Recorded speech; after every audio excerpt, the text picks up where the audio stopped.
नमस्कार, पॉडकास्ट में आपका स्वागत है। मैं हूं सुनील तिवारी और मेरे साथ में है महेंद्र जी बिश्नोई।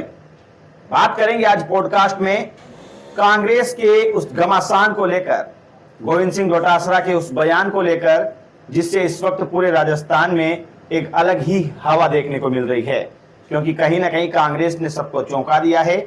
और महेंद्र जी ने भी आज कई बारीकी देखी है, कई नेताओं के बयान आज सुने भी हैं, कैसे बयान थे, क्या रहेंगे, तो उस पर लेकर चर्चा करेंगे।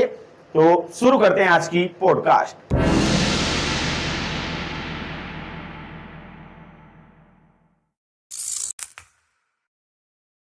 नमस्कार महेंद्र जी। नमस्कार भाई सुनील। आज डोटासरा जी ने काफी खुल के कुछ बातें कही है, तो क्या गुंजाइश है अब?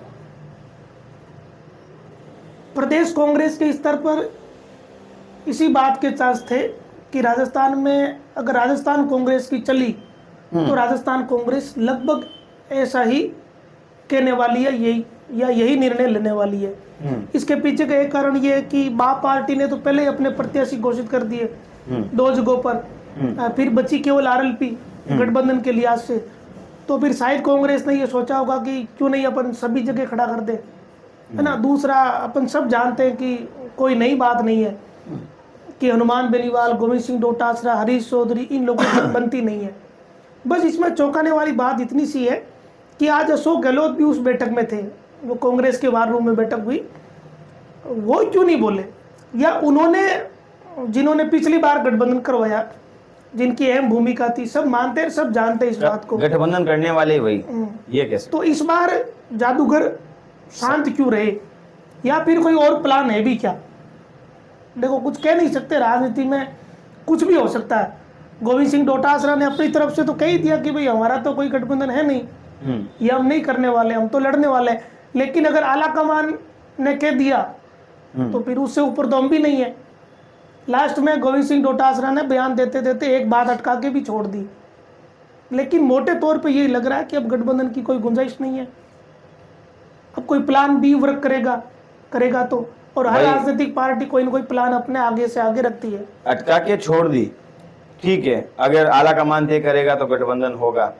लेकिन अगर गठबंधन राजस्थान के कांग्रेसियों को अगर करनी होती तो वो आला कमान का इंतजार ही क्यों करते, फिर वो यहीं से कर लेते?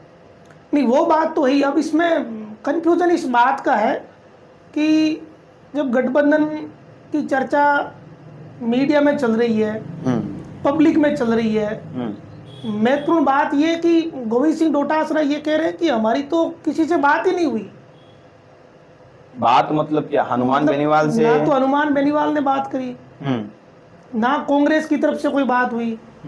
तो फिर ये तो बातें, ये केवल बातें ही थी ना। तो हनुमान बेनीवाल तो कह रहे हैं ना कि कांग्रेस वाले मेरे आगे पीछे घूम रहे गठबंधन को लेकर। वो भाषण का बयान है ना, भाषण का बयान हुआ तो क्या है? तो हनुमान बेनीवाल का ही बयान तो उनका ही है, लेकिन चुनावी बयान है एक तरीके से वो ना। चुनाव में नेता बहुत कुछ बोलते हैं, लेकिन इससे पहले उन्होंने जो मीडिया से बात करी उनमें उन्होंने गुंजाइश जताई थी गठबंधन की, लेकिन उन्होंने एक बात ये भी कही कि मेरी अभी किसी से बात नहीं हुई है। ये बात हनुमान बेनीवाल ने भी कही कि मेरी अभी कांग्रेस के किसी नेता से बात नहीं हुई है, अभी देखते हैं। लेकिन संभावना थी, देखो बेनीवाल के उस बयान के बाद ये लगा कि गठबंधन की संभावना है, या फिर हो सकता है कि अंदर खाने चर्चा चल रही हो, ओपनली नहीं कह रहे हो। लेकिन आज डोटासरा ने तो इतना कुछ साफ कर दिया, तो प्रेस केवल ये नहीं कहा कि भाई गठबंधन हमारा नहीं होगा, हम लड़ेंगे। ये तो कह दिया कि हमारी तो किसी से बात ही नहीं हुई है ना, किसी ने गठबंधन का प्रस्ताव ही नहीं रखा। अब पता नहीं इसके पीछे की क्या पॉलिटिक्स है, कौन क्या चाह रहा है, क्या नहीं चाह रहा है। ये तो देखो, इसका ठीक ठीक जवाब देना बड़ा मुश्किल है। हो सकता है कि कांग्रेस का टिकट कुछ ऐसा ही दिया जा रहा हो। देखो, सबके अपने अपने प्लान होते हैं ना, रणनीतियां होती, राजनीतिक रणनीतियां। पता नहीं ये किस तरीके की है, कोई रणनीति सूटेबल है या अनसूटेबल है। आज की तारीख में अनसूटेबल लग रही है ना। जो अपन बात कर रहे थे कि अगर दुर्ग सिंह जी चुनाव लड़े तो बेनीवाल के अनुकूल है, लेकिन आज गोविंद सिंह डोटासरा ने जो कहा है, जो कुछ, उससे ये लगता है कि कम से कम कांग्रेस या प्रदेश कांग्रेस ऐसा सोच रही है कि प्रत्याशी आरएलपी के अनुकूल नहीं हो। आज की बात से यही लगा है। अच्छा, पता नहीं आगे किसके मन में क्या है या क्या प्लानिंग अपन आगे का नहीं कह सकते। तो इस हिसाब से बीजेपी भी आरएलपी के खिलाफ है, कांग्रेस भी आरएलपी के खिलाफ। देखो बीजेपी और आरएलपी के बीच तो भाई सीधी फाइट ही है। हाँ, लेकिन कांग्रेस को लेकर ये नहीं था, क्योंकि ये गठबंधन के साथ ही रहे लोकसभा में, है ना।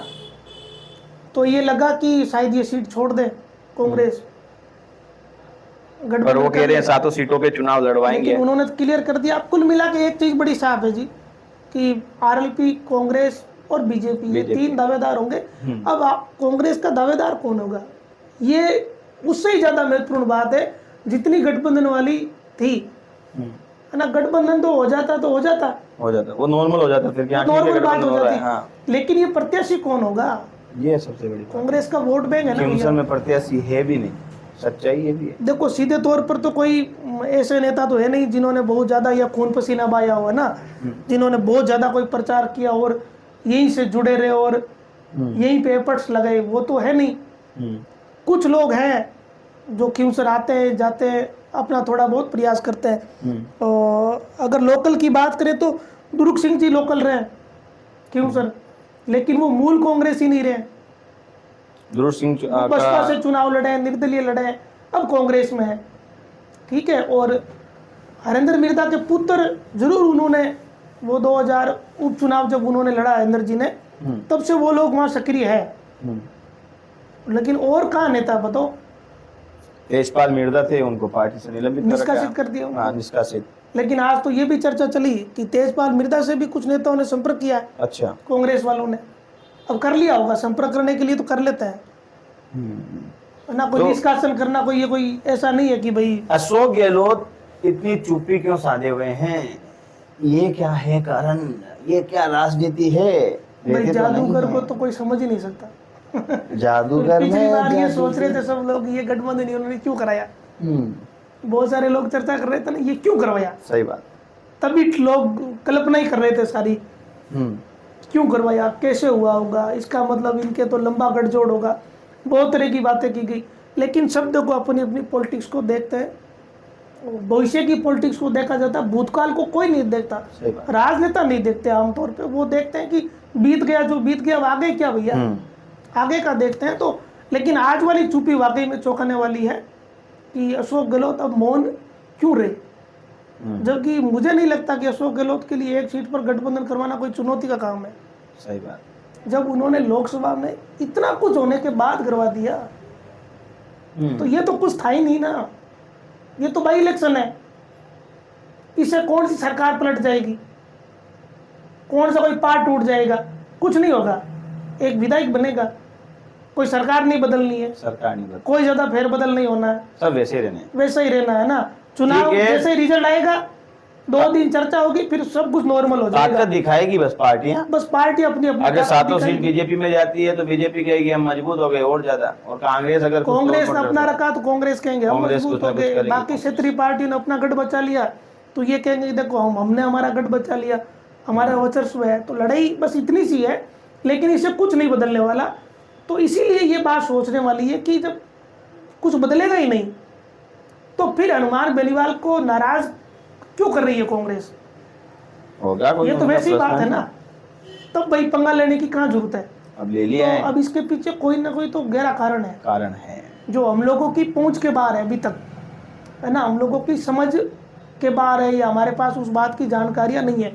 साफ साफ जो चीज़ें दिखती है वो इतनी सी है कि जैसे ही चुनाव का प्रचार हुआ लोकसभा का, तो बेनीवाल ने कुछ बातों को लेकर एतराज़ करना शुरू कर दिया। वो पीड़ा बेनीवाल के उम्मीदवार राम बेनीवाल वाली रही। जालौर में तो बहुत खुलकर बोल गए अशोक गहलोत के बेटे की सभा में, और चुनाव के रिजल्ट के बाद तो हनुमान बेनीवाल ने बोला ना, बोला ये किनारा कर लिया, कांग्रेस ने किनारा कर लिया। पहले कांग्रेस ने भी किनारा किया, जब जरूरत थी, जब इंडिया गठबंधन की बैठकें हो रही थी तब बेनीवाल को बुलाया नहीं।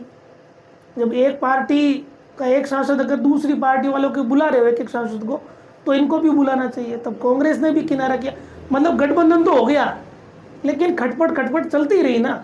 दिखावे का गठबंधन था, अशोक गहलोत ने करवाया था, दिखावे का गठबंधन अपन कह सकते हैं। आरएलपी और कांग्रेस का मन का गठबंधन नहीं था।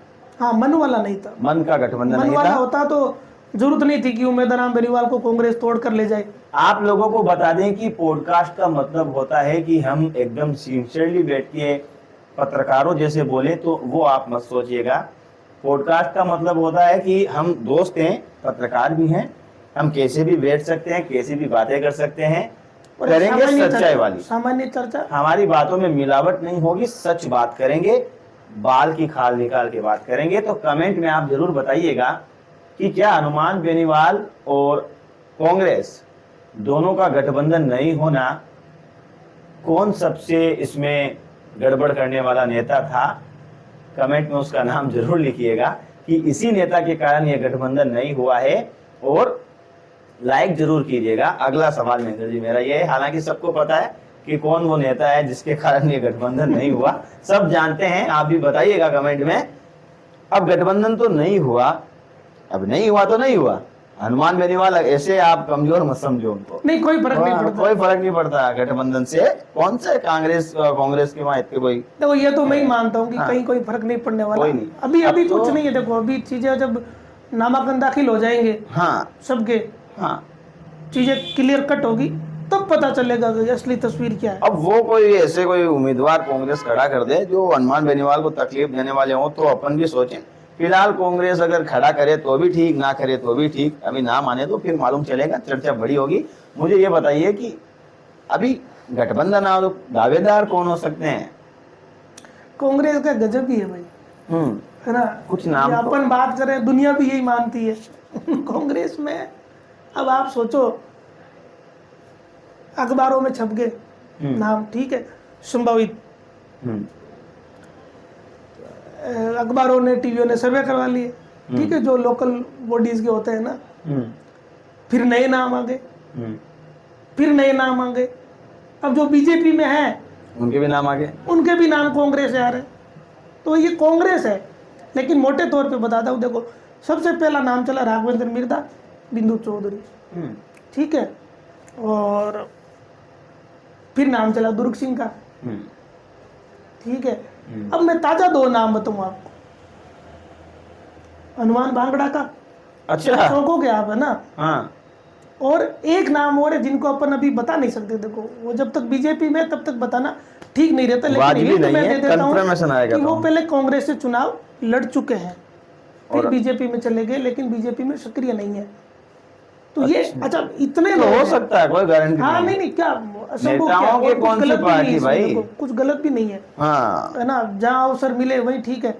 तो ये इतना कुछ है। अब देखो जो मीटिंग हुई थी कांग्रेस की यहाँ, उसमें ऐसा लगा कि जिनकी दावेदारी चल रही है या जिनके नाम चल रहे हैं वो पीछे हट रहे हैं। गोटन के सरपंच नारायण सिंह ने कागज पकड़ा दिया कि मैं दावेदार हूँ। ओहो, अपने यहाँ फरीद खां जी ने पकड़ा दिया, जो हर बार पकड़ाते हैं, हाँ, उनका फिक्स है, दावेदार तो वो है। दावेदार तो है देखो ही। पार्टी से जुड़े हैं तो वो दावेदार बन जाएंगे। भाई आवेदन कोई कर सकता कोई है। भी कर कांग्रेस में ये बड़ा अच्छा काम है कि कांग्रेस में आप कितने ही आवेदन कर सकते हो, कितने ही लोग कर सकते हो, फिर उसकी वो स्क्रूटनी करते हैं, चटनी करते हैं, 3 छांटते हैं, फिर 3 में से एक आलाकमान छांटता है। तो यहाँ 2 आवेदन हुए, इनको बोलते हैं आधिकारिक आवेदन। देखो ऑफिशियली आवेदन जो कांग्रेस कार्यालय में हुए, नारायण सिंह राठौड़ जो कि गोटन के सरपंच है, राजपूत है, फरीद खां जो कि नागौर के, और इससे पहले राघवेंद्र मिर्धा, बिंदु चौधरी, इनका अगर नाम चला। ईमानदारी से दुर्ग देखें सिंह- ना, दुर्ग सिंह खियूसर का नाम चल ही रहा। अब लेकिन अब देखो मैं बड़े काम की बात बताऊंगा ना, सबसे महत्वपूर्ण बात यही है, मुझे तो समझ आया, लोग क्या सोच रहे हैं कि मोटे तौर पे ये सोच रहे हैं कि कांग्रेस रहेगी तो 3 नंबर, ठीक है, लेकिन बात है पंचायती की, ठीक है, कि जिसको टिकट मिला ना वो आगे जिला परिषद के जो चुनाव होंगे ना, प्रधान के जो चुनाव होंगे ना, पंचायत समिति सदस्यों के, उनमें टिकट देने की पंचायत ही करेगा। अभी जिसको टिकट मिले। हाँ वो सामान्य बात है। देखो कांग्रेस अच्छा। में जो भी दावेदार होता है फिर उसको ही माना जाता है कि इसने जिसको रिकमेंड किया है उसको टिकट दिया जाए। अभी अबीब साहब करते ही थे ना, अबीब साहब इसी नोट करिएगा इस बात को। लेकिन क्या है कि ये बात उससे ही बड़ी है। अब मैं आगे की बात बताऊँ, ये बात तो है, देखो है ना, जिला परिषद वाली पंचायत समिति सदस्यों वाली, कि भाई जिसको भी कांग्रेस का टिकट मिला, आगे जो चुनाव होंगे छोटे वाले, उनमें खींवसर क्षेत्र की कांग्रेस की पंचायती वही करेगा जो अभी का प्रत्याशी होगा। एक बात, ये बहुत नॉर्मल बात है, हबीब साहब ने करी थी, बाकी लोग भी करते ही हैं। हबीब साहब का उदाहरण इसलिए कि उनकी पंचायती चर्चा में ज्यादा रहती थी हमेशा चाहे जिला पार्षदों वाली हो या कोई हो, वो अलग टाइप। अब आगे की बात बताऊं, देखो सबसे महत्वपूर्ण बात वही है। अब जैसे मैं कहूंगा ना तो लोग सोचेंगे, बहुत सारे लोगों ने सोची भी है, आगे होगा परिसीमन सुनील। हाँ, एक बार परिसीमन को भी मैं समझाने की कोशिश करेंगे महेंद्र जी की परिसीमन होता क्या, कुछ लोगों को नहीं समझ आता है। जैसे सिंपल बात है, जैसे पहले मुंडवा विधानसभा थी, परिसीमन हुआ, मुंडवा टूटकर नया विधानसभा खींवसर बन गया। इधर बांट दिया जाता है उन क्षेत्रों को, अलग अलग नए क्षेत्र जोड़ दिए जाते हैं, क्षेत्रफल, भौगोलिक परिस्थितियां, उसके बहुत सारे कारण है, उस पर देख पूरा लंबा चौड़ा पॉडकास्ट कर सकते हैं आगे। हाँ। लेकिन परिसीमन यही है कि जैसे मुंडवा विधानसभा को तोड़ा, उसके एवज में नई विधानसभा बनी खींवसर, ठीक है, तो नई विधानसभा परिसीमन होगा। परिसीमन में क्या रहेगा, क्या कटेगा, क्या बचेगा, ये इसका अभी अपन आकलन नहीं कर सकते। लेकिन जब परिसीमन होगा, उससे पहले अगर आप अपना दावेदार नहीं खड़ा कर रहे हो ना, तो फिर आपकी जमीन ही नहीं बचेगी, जमीन नहीं बचेगी, फिर आपका फ्यूचर नहीं है वहाँ पे। उस विधानसभा में जो नई तरीके से डेवलप होगी। सही बात। अब पता नहीं 2 डेवलप हो जाए, 1 डेवलप हो जाए, क्योंकि देखो कुछ गांव इधर चले जाएंगे, कुछ इधर चले जाएंगे, है ना, कुछ जाति बहुल्य का वोट बैंक इधर उधर हो जाएगा। परिसीमन में यही होता है।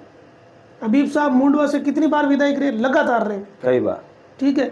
खींवसर बनी तो हनुमान बेनीवाल ही है, जीत ही रहे, क्योंकि परिसीमन की परिस्थितियां ऐसी बनी, वोट बैंक। और ये जो परिसीमन वाला मसला है ना, इसको कांग्रेस के जो सीनियर लीडर है ना यहाँ के भांपते हैं, उनको समझ आ रखी ये बात कि भैया आज अगर चुनाव नहीं लड़ा ना तो फिर परिसीमन होगा, हमारी जमीन कहाँ रहेगी, कुछ रहेगा ही नहीं, कोई दावेदार ही नहीं। सही बात। अच्छा, दूसरा ये परिसीमन वाला मसला सबसे बड़ा है, सबसे इंपॉर्टेंट है, सबसे गहरी बात है ये। इसलिए ही ज्यादा इस बात पर जोर दिया गया कि यार चुनाव लड़ना चाहिए। अगर आज नहीं लड़े ना तो फिर आगे जब परिसीमन होगा तो ना तो आपके पास पहले से कार्यकर्ता पदाधिकारी है, फिर तो पता नहीं क्या हो जाएगा, कौन सा गांव किधर चला जाए, कौन सा किधर कितना होगा।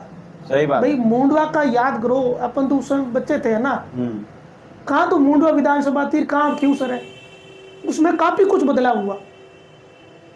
ज्यादा नहीं होता, लेकिन आस पड़ोस की विधानसभाओं से शिफ्टिंग होती है। और वो देखो जहाँ छोटा छोटा अंतर रहता है ना 4-5 हज़ार का, वहाँ तो वो परिसीमन बहुत ही मायने रखता है। सही बात है ना। आजकल तो जब 2-2, 3-3 हज़ार वोटों की लड़ाई है तो परिसीमन तो मायने रखेगा ही। एक कारण ये कि ये एक मोटी वजह है कि आप चुनाव लड़ो, हमारी जमीन नहीं बचेगी, इसलिए ही बहुत ज्यादा जोर दिया गया इस बात पर। और ये सब जानते कांग्रेस के बड़े जो नेता है ना, इस बात को बांप के, समय रहते बांप के, कांग्रेस के लिहाज से ये बात। एक और दूसरी बात है कि जब दुर्ग सिंह को टिकट देने की बात आती है ना, तो यहाँ भी एक अड़ंगा लगता है। देखो क्या अड़ंगा लगता है कि अपन एक बात को नोटिस करो भले हमेशा ही, और ये सामान्य सी परंपरा है और कोई गैर वाजिब बात नहीं, वाजिब बात है। जिस क्षेत्र में, जिस विधानसभा क्षेत्र में आपने एक बार किसी जाति को टिकट दे दी ना, फिर आपको उस जाति के किसी नेता को दो, लेकिन उस जाति के ही नेता को टिकट देनी पड़ती है। हाँ, ये तो सब जगह ही होता है। सही बात है ना। भले SC/ST हो तो उसमें भी मेघवाल को देना शुरू कर दिया तो फिर मेघवाल को ही देनी पड़ती है। कई बहुत रेयर चांस में पार्टियां रिस्क लेती है, वो भी तब लेती है जब 2 प्रत्याशी कोई एक ही जाति के खड़े हो गए ना, तब कि यार अपन फिर दूसरा खड़ा कर लेते हैं, नहीं तो रिस्क नहीं लेते। तो यहाँ एक बार जब दुर्ग सिंह जी को टिकट मिल जाती है ना, तब हमेशा ही राजपूत समाज के दावेदार ही अपनी दावेदारी ठोकेंगे। सही बात। इसलिए मुझे देखो संभवतः लगता है इसीलिए वीटो यूज किया गया है कि नहीं, अगर ऐसा हो गया ना गड़बड़ हो जाएगी, तब तो फिर हम क्या करेंगे। बाकी जो इतने सालों से हमारी जो राजनीतिक पीढ़ियां हैं वो क्या करेगी, राजनीतिक पीढ़ियां क्या करेगी, करनी तो राजनीति है सबको। या फिर जो नए लोग हैं, नए नौजवान हैं जो प्रयास कर रहे हैं, वो क्या करेंगे। और हमारा वोट बैंक ज्यादा है, ये भी तो बात है ना कहने के लिए। इस कारण से मुझे लगता है दुर्ग सिंह जी का टिकट पिछड़ रहा है। ये एक वजह है कि भाई एक बार जहाँ दे दिया फिर उन्हीं उस कास्ट को ही देना पड़ता है। तो ये दो मसले ऐसे हैं, हाँ, परिसीमन और ये वाला, इसलिए ये ढांचा पूरा गड़बड़ा गया है। ठीक है, परिसीमन का मैं आपका मान लेता हूँ वो कारण है, और दूसरा जो है उसी उम्मीदवार को फिर बार बार टिकट देना पड़ेगा, उसी जाति को। तो ये दो कारण हैं। अच्छा ठीक है, तो अब सब लोग कंफ्यूजन में हैं जबरदस्त तरीके से कि इससे कांग्रेस गठबंधन नहीं कर रही आरएलपी से, तो आरएलपी को कितना नुकसान होगा, इससे कंफ्यूजन है। कुछ कह रहे हैं कि फायदा होगा, कुछ कह रहे हैं कि नुकसान होगा। ये कंफ्यूजन कैसे दूर हो सकता है? फिर ये प्रत्याशी पे निर्भर करता है। पिछले चुनाव का अगर देखे ना तो उससे ये समझ आता है ये बात प्रत्याशी पे निर्भर करती है, ना कि पार्टी पर, कि किस कास्ट का प्रत्याशी है और किस क्षेत्र से है वो, है ना। क्यूंसर को 3 टुकड़ों में बांटा जाता है ना आमतौर पे, ये कि कोई कि थड़ी हो गया, बीच का इलाका हो गया, इधर ये चांदा पट्टी हो गया, तो वो किस बेल्ट का होगा प्रत्याशी, है ना। अगर मान लो आरएलपी के बेल्ट का ही प्रत्याशी हो गया तब तो वो आरएलपी के वोट को प्रभावित करेगा, क्योंकि वो भी लोकल है। और उस बेल्ट का ही नहीं हुआ तो फिर आरएलपी का क्या प्रभाव, उन पर कुछ फर्क नहीं पड़ेगा। अच्छा, और ये चीज़ तो देखो पहले हो रखी है, ऐसा तो है नहीं पहले कोई प्रत्याशी नहीं रहा, सब ने सब तरीके आजमा रखे हैं, है ना। सब ने सब तरीके आजमा रखे हैं। उनमें 2 चुनाव बड़े टफ रहे, बाई इलेक्शन पिछला 19 वाला और पिछला विधानसभा चुनाव। अब सबको ये पता है ये बात कि तेजपाल मिर्धा ने इतने वोट लिए कांग्रेस से, फिर रेवतराम डांगा ने इतने लिए, फिर आरएलपी ने इतने लिए। तो ये गणित सबको समझ आ रखी चेन कि अपन इसमें क्या कर सकते हैं जिससे ये कर सकते हैं। और वो कौन किसके लिए कर रहा है या किसके लिए, देखो बीजेपी तो अपने लिए कर रही है, बीजेपी तो अपनी भागदौड़ में है, ठीक है, लेकिन अब कांग्रेस का कंफ्यूजन है। अभी वैसे देखो सब ये कहते हम जीतने के लिए लड़ते हैं, लेकिन देखो अभी स्थिति साफ नहीं होगी जब तक जिस तरह से गठबंधन नहीं हो रहा है, कांग्रेस अपना उम्मीदवार उतार रही है, सामने बीजेपी है, कई ऐसे नेता भी हैं मतीरा का भार कहने वाले जिनको कहा है, वो भी थोड़े नाराज हैं। तो अभी टारगेट हनुमान बेनीवाल हैं। देखो उनका भी कुचेरा में वोट बैंक है, वो नगर पालिका के चेयरमैन है, वोट तो है उनके पास, कितने हैं इसके बारे में कुछ नहीं कह सकते, लेकिन ये नहीं कह सकते कि वोट हो चाहे 1 लाख वोट तो है ही उनके पास। देखो नहीं तो चेयरमैन नहीं बनते, अपन तो नहीं बने। तो कुछ है हनुमान बेनीवाल के खिलाफ राजनीति तो होगी। देखो बहुत कुछ है, देखो है ना, बहुत कुछ है, उनके समर्थन में भी बहुत कुछ है, है ना। दोनों पार्टियों में लोग ऐसे हैं जो उनके समर्थन में, ये कोई अपने यहाँ छुपी हुई बात नहीं है। तो नंबर भी सेव होंगे। ये एक ऐसा है कि ओपन सीक्रेट है नागौर का, ओपन सीक्रेट, सबको पता भी है पर आंखें सबकी बंद है, क्योंकि रात हो जाती है आंखें बंद करने पे। अच्छा, निर्दलीय कितने प्रत्याशी हो सकते हैं खींवसर में? और अशोक चौधरी और ध्रुव सिंह चौहान, इन 2 के नाम हैं, तो ये क्या खेल कर सकते हैं? देखो ध्रुव सिंह चौहान ने आज, पहले निर्दलीय बता दीजिए कितने प्रत्याशी? निर्दलीय 2 या 3 हो सकते हैं ऐसे जो मजबूत हो सकते हैं। 2 तो ये मान के चले अगर टिकट ना मिले तो। मजबूत का मतलब मैं ये मानता हूँ जिसने 4-5 हजार वोट ले लिए वही मजबूत है। हाँ, क्योंकि क्योंसर में कोई अंतर तो कोई लाखों का रहने वाला नहीं है, 4-5 हजार, ठीक है ना। इतना ही नजदीक का चुनाव अभी लग रहा है, आगे पता नहीं क्या हो भाई, किसने कैसा बयान दे दिया पूरा चुनाव ही बिगड़ जाए बदल जाए, उसका नहीं कह सकते। लेकिन इस स्थिति में 2-3 नाम ऐसे हैं जो कोशिश कर रहे हैं कि हम खड़े हो जाए, या उनको खड़ा करने की भी कोशिश चल रही है। तो 2 नाम हो सकते हैं। ध्रुव सिंह जी का ज्यादा चर्चा होने की वजह ये है कि वो वोट लेते हैं। देखो हालांकि उनका ग्राफ बहुत डाउन हुआ पिछले चुनाव में, इतना डाउन होने की उम्मीद नहीं थी, अभी ज्यादा है। हाँ, अब उनके लिए भी एक बड़ी रिस्क है ध्रुव सिंह जी के सामने भी, कि अगर ऐसे निर्दलीय खड़े होते रहे तो आदमी की साख बहुत मायने रखती है, देखो है ना। तो वो आज उन्होंने कहा भी है सार्वजनिक रूप से कि अगर मुझे टिकट नहीं मिली तो फिर मैं क्यूंसर की जनता से जाकर बात करूंगा। एक बयान दिया था जनता मीनिंग यही है समर्थकों से। और देखो समर्थक कोई ये नहीं कहता कि आप चुनाव मत लड़ो, समर्थक ये कहते चुनाव लड़ो, लगे रखो, लाग जाओ, मैदान में उतर जाओ। तो फिर क्या करेंगे वो, तो फिर चुनाव लड़ेंगे ना। तो कह दिया उन्होंने जो कहना था, और क्या कहे बताओ, और क्या कहे आदमी, समझदार को इशारा काफी है, इशारा ही काफी हो। तो उन्होंने जो कहना था आज कह दिया। तो ये देखो सर्कमस्टांस यही लग रहा है कि पुराने जैसे ही मुझे लग रहा है, वही घोड़े, वही मैदान, वही चीजें। कनिका बेनीवाल रेवंत राम डांगा, दुर्ग सिंह चौहान, अशोक चौधरी, ये 4 नाम तो मुझे थोड़े कंफर्म लग रहे हैं, क्योंकि रेवंत राम डांगा तो कंफर्म ही है। अशोक जी का ही देखो अभी उनसे बात नहीं हुई, अपन पूछते हैं कि भाई वो बाई इलेक्शन में लड़ेंगे, लड़ेंगे। चुनाव लड़ लेते हैं। देखो वोट अच्छे मिले लोकसभा में, इसमें भी देखिए आप ऐसे मत करिए। नहीं, वोट तो मिले। हाँ, तो हिम्मत तो करेंगे और आगे भी लड़े हैं तो कोशिश तो पूरी करेंगे, है ना। ये 4 नाम तो मुझे कंफर्म है।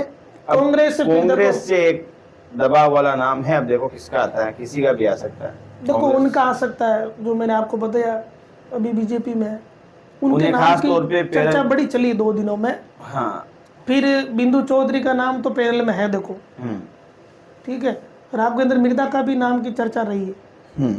नया नाम बांगड़ा का जुड़ा है तो है या नहीं, ये पता नहीं। इन नामों पे हम कल डिस्कस करेंगे, आप जरूर पॉडकास्ट में जुड़िएगा कि बिंदु चौधरी को अगर टिकट मिलती है, राघवेंद्र मिर्दा को अगर टिकट मिलती है, और इसके अलावा मनीष मिर्दा को मिलती है, तेजपाल मिर्दा को मिलती है। मनीष का नाम पैनल में नहीं है, अगर मान लीजिए मिलती है, हाँ मिलने के लिए तो कांग्रेस उस पर हम कल चर्चा करेंगे कि हनुमान बेनीवाल को कितना नुकसान होगा, बीजेपी को कितना फायदा होगा, बीजेपी को कितना नुकसान होगा, हनुमान बेनीवाल को कितना फायदा होगा, इस पे कल चर्चा करेंगे। और कल शाम तक ये चीजें सीक्रेट नहीं रहेगी, सब ओपन हो जाएगी। ओपन भी हो जाएगी। अच्छा, हो सकता है दोपहर को चर्चा कर लें अपने को, क्या अपन जब भी फ्री होंगे चर्चा कर लेंगे। लेकिन एक आखिरी सवाल मेरा ये है कि रेवंत राम डांगा को टिकट मिल गया है बीजेपी से, बीजेपी एक प्लान बना रही है खिंसर में, जबरदस्त तरीके का प्लान है, सूचना है, ऐसी लीक हुई है, सूत्रों के हवाले से कह सकते हैं, एक सूचना लीक हुई है, आपको भी बताते हैं, एक बड़ी सूचना है, तो आप बता सकते हैं क्या कौन सा प्लान है? देखो बीजेपी चुनाव हमेशा तैयारी के साथ लड़ती है, और अभी हरियाणा का ताजा जीता जागता उदाहरण है। हाँ, जहाँ हार लगे वहीं जीत जाए। उससे बड़ा तो उदाहरण ही क्या होगा कि भाई बीजेपी का प्लान तो वाकई में प्लान होता है। हारे जीते देखो ये एक अलग बात होती है, लेकिन बीजेपी बहुत सलीके से चुनाव लड़ती है, बड़ा मैनेजमेंट होता है, सब नेताओं की दिनचर्या होती है ना, जितनी बजे जाना उतनी बजे जाना, जितने बजे जाना उतने बजे जाना। और आज देखो रेवंत राम डांगा के कार्यक्रमों में भीड़ हुई है, जब जो देव दर्शन यात्रा रही, जगह जगह स्वागत होना और सब जगह घूमना करना, दिन भर लग जाना, पूरा दिन लग जाना, उससे ये बात पता चलती है कि देखो चार्म तो है, क्रेज तो है ना। आप ट्विटर खोलो, फेसबुक खोलो, कुछ भी खोलो, उनके फोटो आ रहे हैं, है ना। अब इसका पॉजिटिव पक्ष कितना रहेगा रिजल्ट में, वो एक अलग विषय है ना, लेकिन ये नहीं कह सकते कि मैदान में आने के बाद ढीले हैं, वो बात नहीं है। ये तो एकदम मजबूत है उनके, वो सारे वीडियो वायरल होने लगे बगड़ावत वाले गानों पे।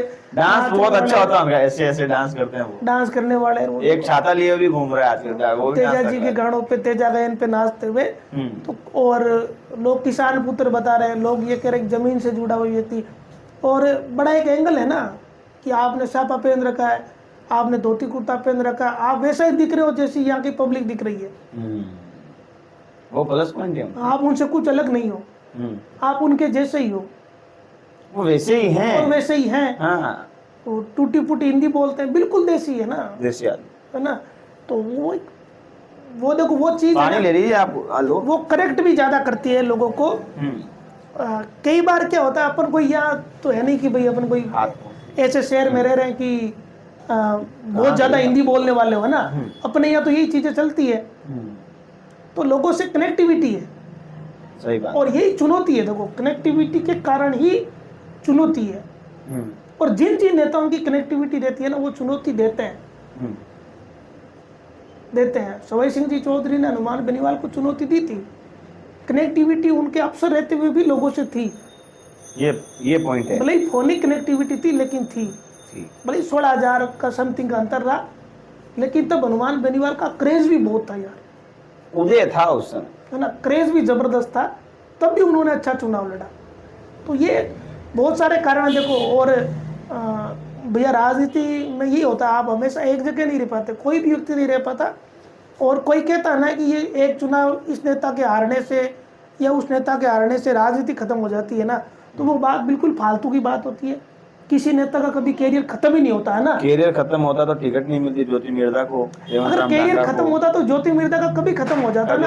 खत्म हुआ है क्या कैरियर? कभी नहीं, कुछ नहीं होता। नेताओं का कैरियर कभी खत्म नहीं कभी कोई होता। कैरियर खत्म होता है क्या? आज भी काम तो उतने ही हो रहे हैं ना जितने सांसद के होते हैं, जितने विधायक के हो रहे मुझे हैं। लगता है उससे ज्यादा हो गए आज। उल्टा विधायक पूछते हैं उनको तो, हाँ, ये बात सही है ना। कुछ तो व्यक्तित्व ही मायने रखता है ना, ये महत्वपूर्ण बात है कि व्यक्तित्व किसी नेता का करियर खत्म नहीं होता। तो कोई जीते, कोई कुछ ज्यादा बदलने वाला नहीं है। ऐसा नहीं होने वाला कि किसी एक के जीतने से दूसरे का कोई कैरियर ही चौपट हो जाएगा, ऐसा कुछ नहीं होने वाला। हाँ ठीक है, एक बार के लिए उसको झटका लगेगा, वो फिर से खड़ा हो जाएगा। और चुनाव नेता लड़ते रहते हैं, ये नहीं तो वो लड़ लिया, वो लड़ लिया, इसको लड़ा दिया, उसको लड़ा दिया। उनकी राजनीति चलती रहती है, लेकिन चुनाव बड़ा मजेदार होने वाला है। तगड़ा चुनाव होगा और चुनाव पे लाइव भी रहेंगे, चर्चा भी करते रहेंगे, अलग अलग बातें भी सामने आएंगी। अभी तो चुनाव शुरू हुआ है, अभी कहाँ, अभी तो मैं चलो लास्ट बात अपन कर लेते हैं। जिस दिन नामांकन दाखिल होंगे, हाँ, नामांकन की जो रैलियां होगी और नामांकन रैली में जो भाषण होंगे और जो फाइनल तस्वीर आएगी ना, फिर आएगा मजा। तब पता चलेगा कि हाँ ये चुनाव है। अभी तो क्या, ये शुरुआत है बस। खेला होएगा भी और खेला आगे बढ़ेगा भी, क्योंकि खिंवसर का चुनाव ही अपने आप में रोचक है। सलूम्बर सीट, उसके अलावा देवली उनियारा सीट, अलग अलग सीटें, उन पे भी हम चर्चा करेंगे। कमेंट में जरूर बताइएगा आपको कहाँ की सीट की अपडेट चाहिए। झुंझुनू भी बहुत रोचक है, बहुत ज्यादा बताएंगे, निकालेंगे मसाले सब जगह का। फिलहाल कल की चर्चा होगी महेंद्र जी के साथ में, कनिका बेनीवाल और नारायण बेनीवाल दोनों में से किसको टिकट मिलेगा, और मिलेगा तो क्या फायदा होगा, क्या नुकसान होगा। इसके अलावा चर्चा करेंगे उन कांग्रेस के नेताओं की जिनको टिकट अगर मिलती है तो कौन सी पार्टी को नुकसान होगा और कौन सी पार्टी को फायदा होगा। देखते रहिए पॉडकास्ट। यह है महेंद्र जी बिश्नोई, इनके YouTube चैनल को जरूर सब्सक्राइब कीजिएगा। पंचायत टीवी को आप देखते रहिएगा, वीडियो को लाइक कीजिएगा, दबा के कमेंट कर दिया करो कि इस बार का चुनाव आपको कैसा लग रहा है, जबरदस्त होगा या जबरदस्त होगा, जो जेठालाल बोलते हैं। देखने वाली बात है। धन्यवाद। राम राम। नमस्कार। राम राम।